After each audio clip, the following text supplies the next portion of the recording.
কাঁচা আম এখন বাজারে প্রচুর পাওয়া যাচ্ছে আর দামও খুব সস্তা। তাই কাঁচা আম দিয়ে অনেক কিছু বানানো যায়। যদি আমরা বানিয়ে রাখি তাহলে সারা বছর ব্যবহার করতে পারি। দামও সস্তা হয় আর স্বাস্থ্যকরও হয়। কাঁচা আমগুলোকে ছোটো ছোটো করে টুকরো করে নিয়ে জলে সেদ্ধ করে নেব। বেশিক্ষণ লাগে না সেদ্ধ হতে।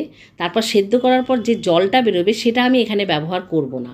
ওটা আমি রেখে দেবো, অন্য কিছুতে কাজে লাগাবো। শরবত বা ডালে দিয়ে দেওয়া যায়, সেইভাবে ব্যবহার করব।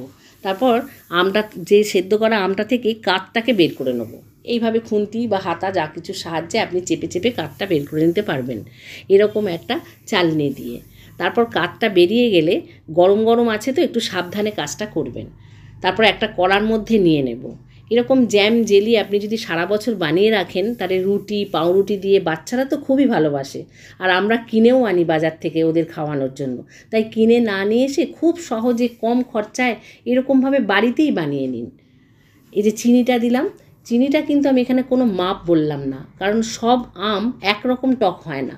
আপনি একটু টেস্ট করে বুঝে চিনিটা দেবেন।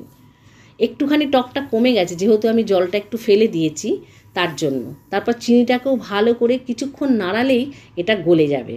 তারপর আমি দিলাম একটু বিট নুন, ব্যালেন্স করার জন্য স্বাদটাকে দিলাম। একটু ফুড কালার দেখতে ভালো লাগবার জন্য দিলাম, আপনি না চাইলে নাও দিতে পারেন।